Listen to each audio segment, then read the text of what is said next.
Thank you so much for your attention, everyone, and welcome to the 2020 Quills dinner.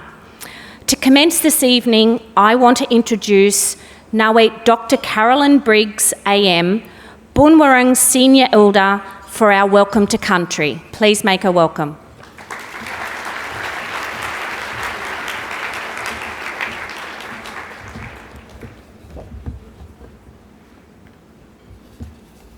Well, we've all come celebrating being out together, and it is special. I'd like to acknowledge Father Bob McGuire,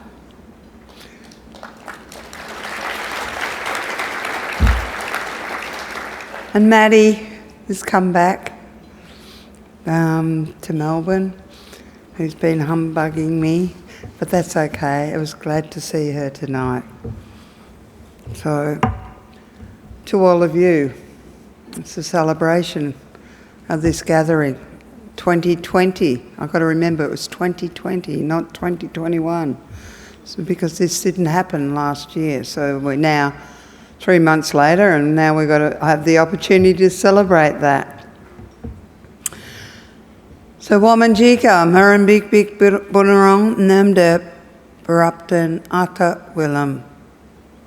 Come with a purpose to my beautiful home, the lands of the two great bays, Nerm, Port Phillip Bay, Marron, Western Port Bay. Our country goes from the mouth of the Werribee River right down to what you know as Wilson's Promontory, or Warmoon. And in between that is the different estates, the estates of the Bunwurrung language speakers. I'm from the Yalukit clan of the Bunwurrung, and it is my great pleasure to be able to welcome you all here tonight. But it is my responsibility to ensure that you come with a purpose. Wamanjika, come, ask to come, and what is your intention for coming tonight? And it is to celebrate the amazing achievements as friends or supporters or people who have been nominated, the opportunities to write beautiful words that may all impress us or may not. That's okay. That's part of it, isn't it? That's our challenge. It is about not only on those behalf, but the First Peoples across Australia all share a special connection to the lands and waters of their ancestors that has not been disconnected since millennia, despite the dispossession, the displacement, the discrimination we've all experienced over the last 230 years. This connection dates back to our creation stories. For the Yalukit of the Bunwurrung, our creation story tells us of Bunjil, our creator spirit, who travels as an eagle, and how he created our lands, our waters around where we meet today. He also created the Kulin people, and he taught them about the circular relationship that they have with these lands and waters, in order for us to be taken care of by the land. He also that we need to learn to take care of the land. It's a reciprocity. We did this through adhering to the Wurrungi Bik, the laws of the land, our customary laws, much like our laws today. These laws dictated how we interacted with each other, how we interacted with the land, and how we conducted ourselves when we're on other people's countries. The Yalukit of the Bunwurrung, Wurrungi speaks of these three Pacific laws. The first law is Yalanj. This is a responsibility that we have for knowledge. And once knowledge is attained, we then have the responsibility to ensure that its survival, of continuation. We have the responsibility for our younger generations to maintain that knowledge and pass it down so it could be used for future generations. We also have the law of Gembana. This law speaks of community, the importance of community, the importance of diverse communities, but a unified community.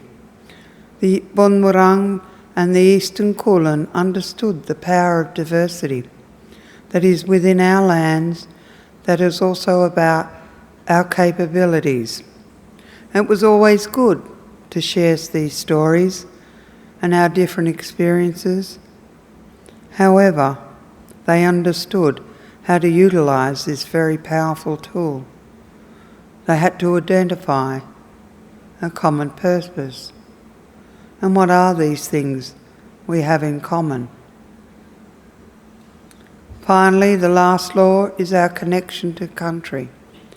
We call Mother Earth, Babanata, or we might call it honouring the sacred ground, paying respects to the past generations that took care of the land before us, the people that have lived and died on the land before we were here.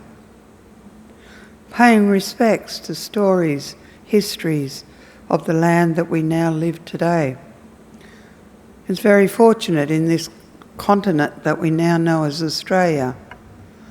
We have 80,000 plus history or years of human history, and it is the most important way to pay Dilbruk or respect to our histories, all of our histories, not only while we're here at work, but also when we go home.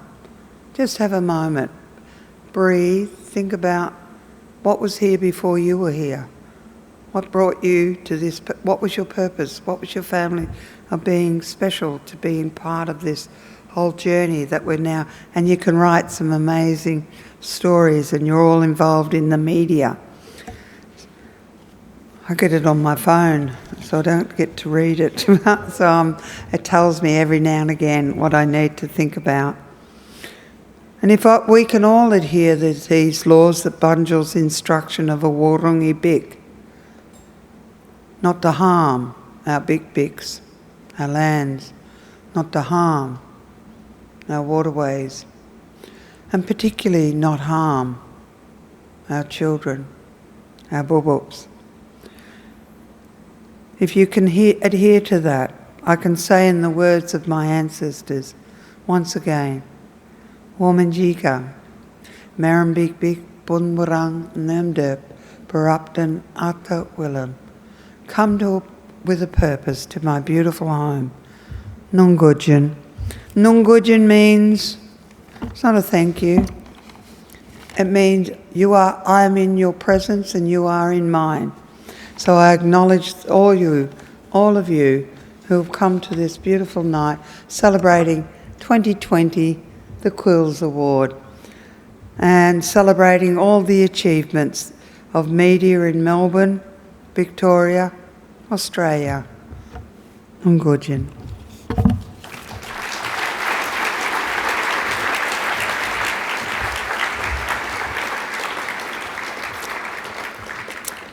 Thank you so much. My name is Kathy Bryson, Chief Executive of the Melbourne Press Club. In a news year like no other, public benefit journalism, powerful and well-told stories, head-shaking revelations, a compelling social media presence, stories that lead to change, quality journalism critical to our democracy, inspirational stories, data-led visualisations, truly authentic delivery, telling their stories, brave commentary, great research, bold and genuine investigative journalism. These are just some of the words from our judges this year, but I get ahead of myself. Good evening and welcome to the 26th Quill Awards celebration dinner. I am deeply humbled to be surrounded by those of you making a mark on our sector, in our city, in our state, and our nation. I'm also incredibly relieved that we can come together in one place to celebrate journalism tonight. To our judges, thank you. This was a year where our judging panels convened by Zoom or by phone to collaborate and reach decisions. We thank you for embracing the process in this way this year. A special thank you to Michael Rowland as our Chief Judge this year. We thank you for making yourself available for the week of judging. To the Melbourne Press Club team, thank you. Your dedication in bringing this spectacular event to life is truly extraordinary. Thank you. To our board members, thank you. Under the leadership of Nick McKenzie as President, your governance, management and cohesion this year has strengthened the club. To our sponsors, corporate partners, donors and supporters, thank you. It has been a challenging year for all of us, and we are so appreciative of your continued support that ensures that we can continue to support and recognise and celebrate quality and excellence in journalism tonight. A special thanks to Crown as our venue sponsor. This space is truly elegant for our celebration tonight. I particularly want to extend a warm welcome to our principal partner, University of Melbourne, who we will hear from later this evening. A note of thanks also to the ABC team for all that you do for tonight, to the Encore AV team, and to Mary Gearan, thank you for recording the voiceovers for the presentations on the screens tonight. And by no means least, to our members, thank you. Your continued engagement throughout 2020 was heartening. We have more members than ever before, which means that we are constantly striving to find opportunities for you, for learning, for networking, for recognition and sharing.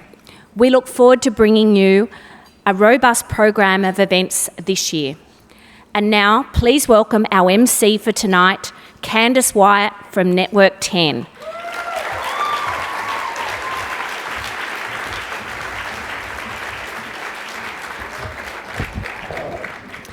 Thank you, Kathy. Good evening, everybody, and welcome to the Melbourne Press Club and to the 26th Annual Quill Awards for Excellence in Victorian Journalism. As Kathy said, my name is Candice Wyatt and I'm from 10 News First. I'm very proud to be representing Network 10 this evening. Thank you. And I'm honoured to be part of such a special occasion. I think you'll all agree it has been a year like no other, a year where Victorians tuned into and absorbed the news daily, a year where we were both a crucial source of information and at times companionship, and a year where many of us experienced further redundancies and cutbacks but pushed on and did more with less because we love our jobs and we cherish our audiences and their right to know. It was a year that challenged us as journalists to find new ways of reporting and delivering the news differently. And all the while, many of us were also enduring Melbourne's long lockdown, homeschooling our children, missing our family members far away, and setting up makeshift workplaces at home. So now is a fitting time to revisit some of the biggest news stories from the year that was 2020.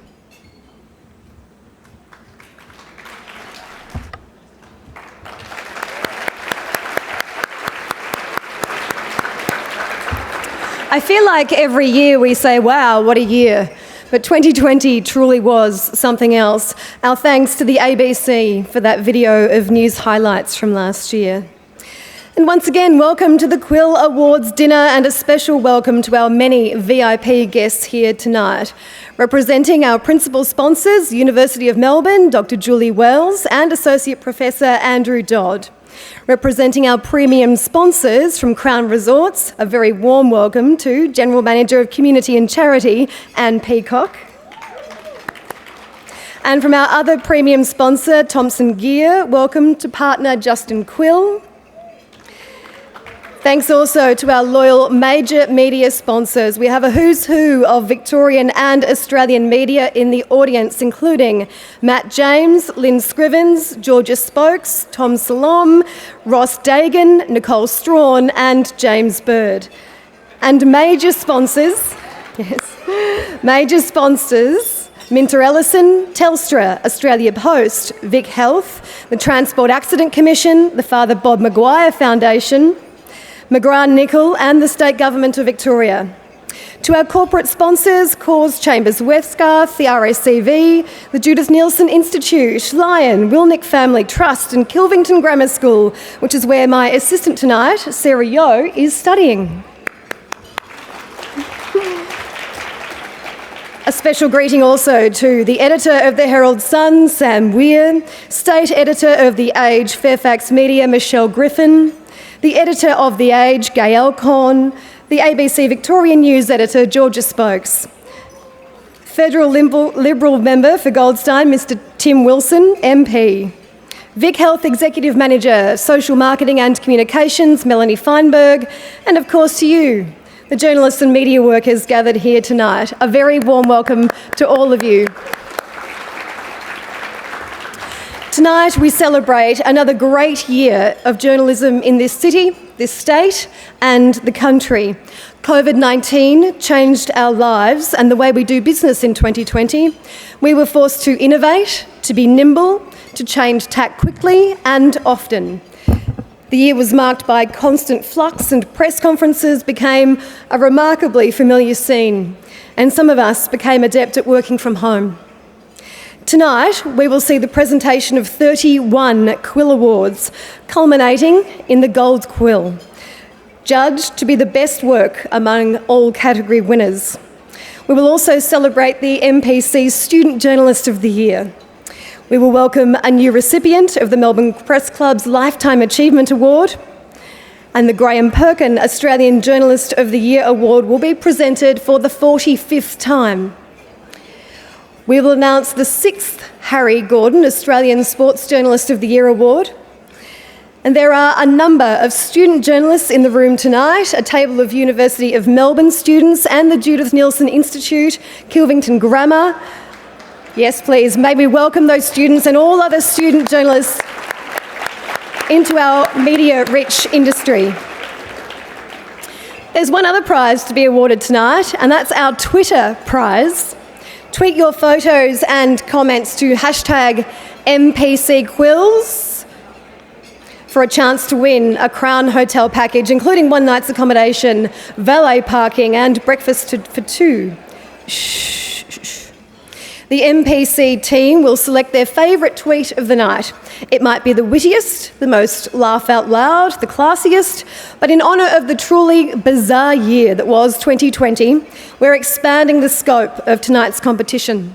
So you can submit a photo that best sums up your experience this year reporting on the news while stuck at home in lockdown. So scroll through your phones for suits and track pants, pieces to camera from your garage, fake backdrops gone wrong, maybe you as a cat or a potato on Zoom. We want to see your wackiest moments. Our thanks again to Anne Peacock of Crown Resorts for the wonderful prize.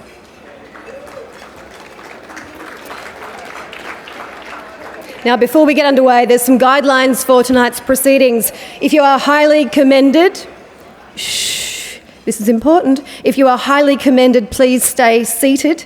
Your certificate will be sent in the mail. All winners tonight will take home one of our magnificent Quills trophies and framed award certificates. You will need to come to the stage to accept that. There will not be time for acceptance speeches. We have a very full night ahead, but we have a photographer ready to capture the moment. So after you've received your award here, please exit the stage to my right, where Matt Lynn will be waiting for you.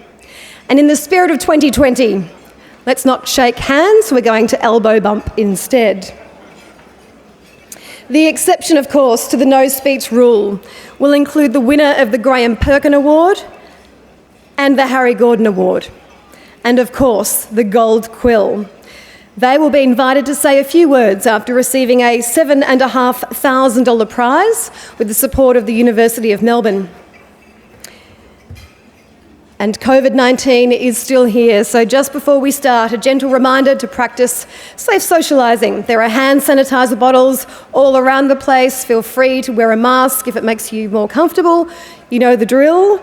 And please, if anybody shows any symptoms in the aftermath of this event, please get tested immediately and do notify the Melbourne Press Club.